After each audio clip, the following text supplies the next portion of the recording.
하나님 왕국으로 들어가는 문. 심령이 가난한 자는 복이 있나니. 마태복음 5장 3절. 주님을 선생으로 먼저 생각하는 것을 조심하십시오.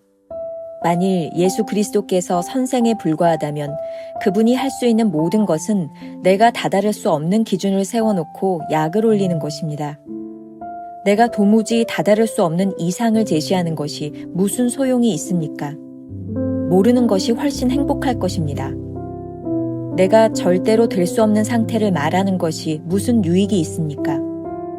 마음의 청결, 내 의무보다 더하는 것, 하나님께 완벽하게 헌신하는 것 등 주님의 가르침이 우리에게 진정한 의미가 있기 위해서는 먼저 예수 그리스도를 구세주로 알아야 합니다.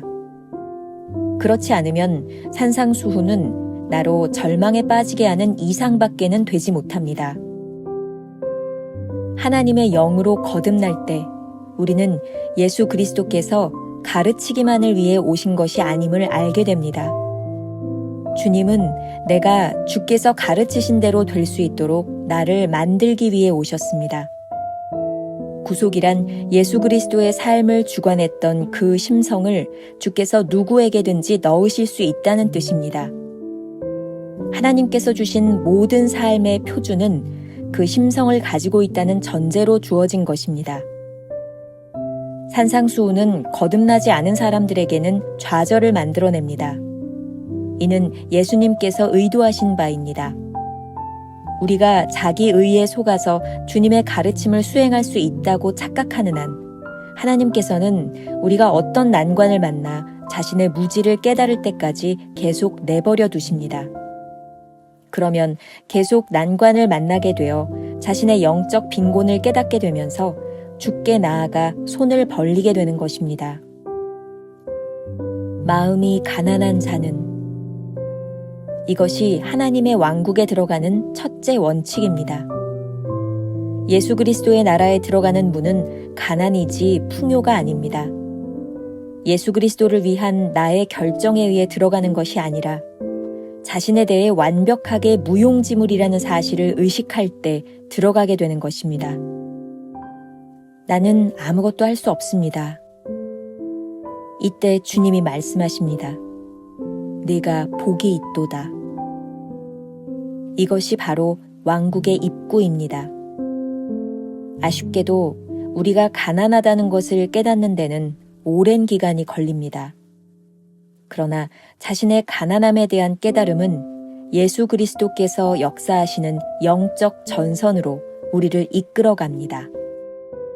김병삼 목사의 매일 만나 365, 오늘은 7월 21일 하나님의 왕국으로 들어가는 문이라는 제목으로 말씀을 나누겠습니다. 첫 번째, 주님은 선생이 아니다. 주님은 나의 최고봉을 묵상하다 보면 여기저기 산상수훈 말씀이 참 많이 나옵니다. 오늘 말씀은 마태복음 5장에서 7장을 이해하기 위해 들어가는 현관과도 같은 그런 아주 중요한 말씀입니다. 산상수훈은 불특정 다수가 아닌 제자들을 향한 말씀입니다. 누구나 깨달을 수 있는 진리가 아니라 성령께서 마음을 열어주셔야만 깨닫게 되는 진리입니다. 결론부터 이야기하자면 성령께서 마음을 깨뜨리실 때 우리는 가난한 심령이 됩니다. 가난한 심령은 우리를 영적인 세계로 인도합니다. 오늘 묵상에서 우리가 꼭 알아야 하는 것이 있습니다. 예수 그리스도를 선생으로 아는 것과 구세주로 고백하는 것의 차이입니다. 챔버스의 말입니다. 주님을 선생으로 먼저 생각하는 것을 조심하십시오. 만일 예수 그리스도께서 선생에 불과하다면 그분이 할 수 있는 모든 것은 내가 다다를 수 없는 기준을 세워놓고 약을 올리는 것입니다. 자, 이 부분을 좀 설명해 보겠습니다. 이 말을 어떻게 이해할 수 있을까요? 산상수훈을 묵상하며 우리가 절망하는 이유는 주님께서 가르치시는 기준이 자연적 성품을 가진 우리들에게 거의 불가능한 것으로 느껴지기 때문입니다. 선생은 말씀을 가르치는 사람입니다. 가르치기는 하지만 그 말씀대로 살 수 있는 능력을 주지는 않습니다. 그런데 우리가 주님을 선생으로 고백한다면 그분의 가르침이 우리에게 무슨 유익이 있겠습니까? 행할 수 없는 가르침은 배우는 사람에게 절망감만 심어주지 않을까요? 주님이 우리의 구세주시라는 사실은 예수 그리스도께서 오신 이유가 무엇인지를 분명하게 말해줍니다. 챔버스의 말입니다. 하나님의 영으로 거듭날 때 우리는 예수 그리스도께서 가르치기만을 위해 오신 것이 아님을 알게 됩니다.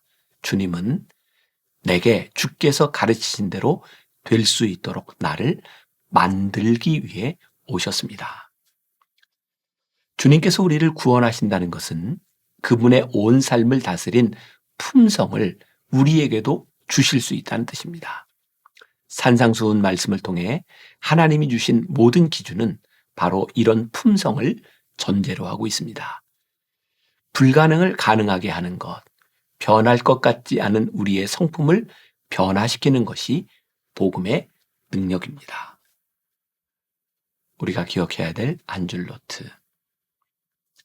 예수님을 선생이 아닌 주님으로 고백할 때 산상수훈은 단순한 가르침이 아닌 삶을 바꾸는 힘이 됩니다. 두 번째 주제, 좌절에서 시작한다. 묵상을 통해 명확해지는 것이 있습니다. 산상수훈은 거듭나지 않은 사람들에게는 좌절이지만 거듭난 사람들에게는 새로운 삶의 지표가 된다는 것입니다. 그런데 오늘 그 좌절이 거듭남의 시작이 될 수 있겠다는 깨달음을 얻었습니다. 거듭나지 않은 사람이 자신의 의지로 말씀을 살아내려고 한다면 어떻게 될까요? 노력하면 노력할수록 좌절만 찾아올 것입니다.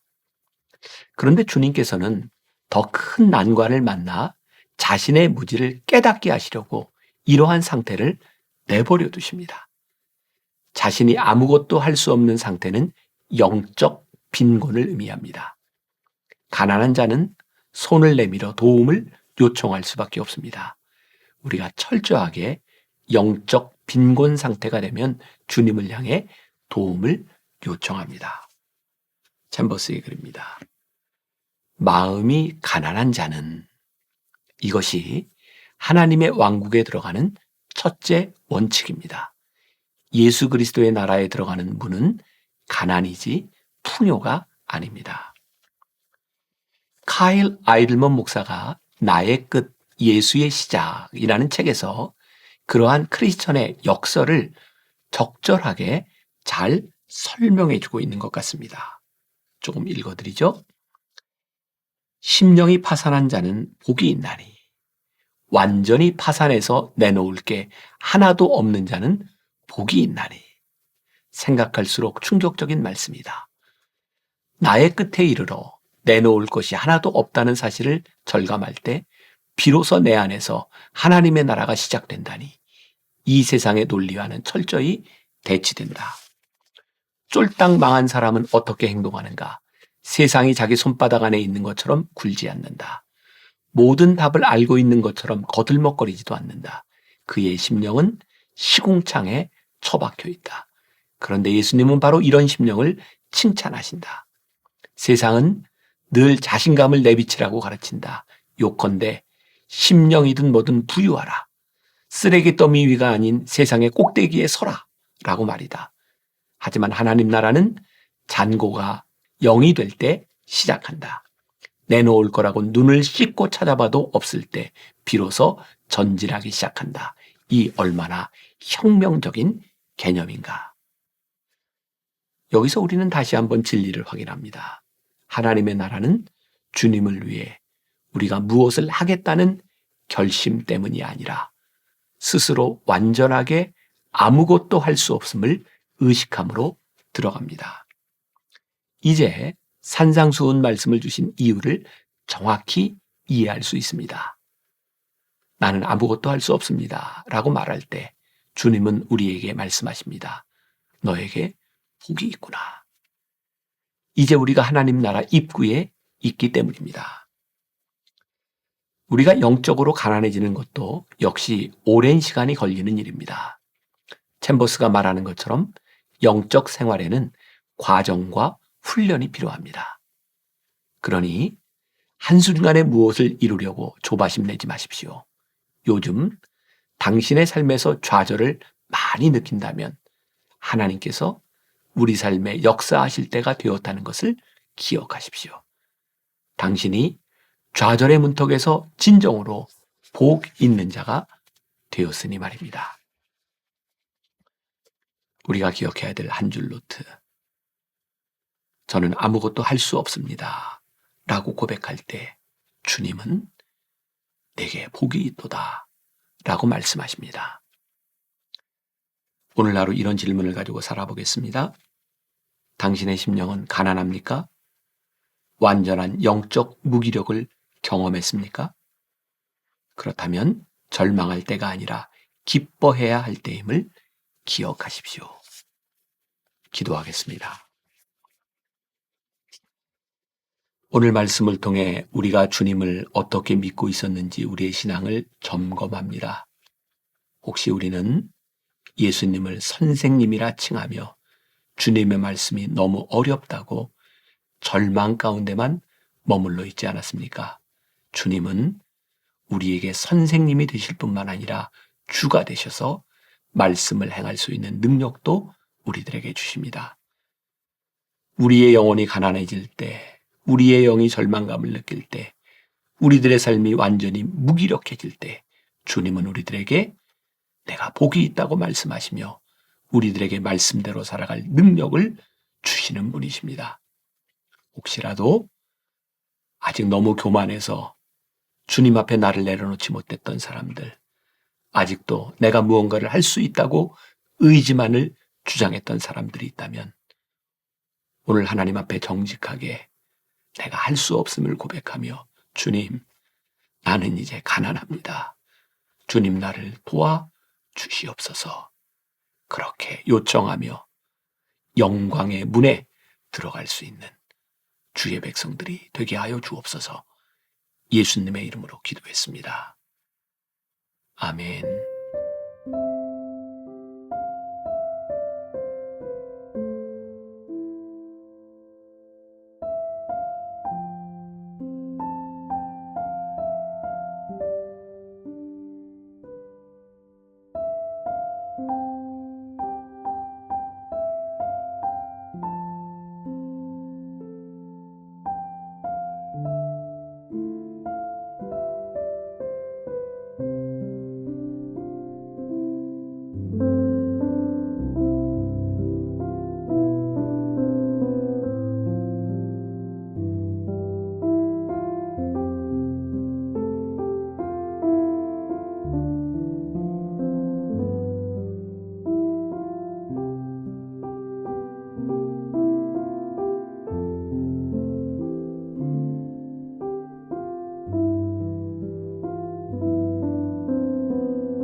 있습니다.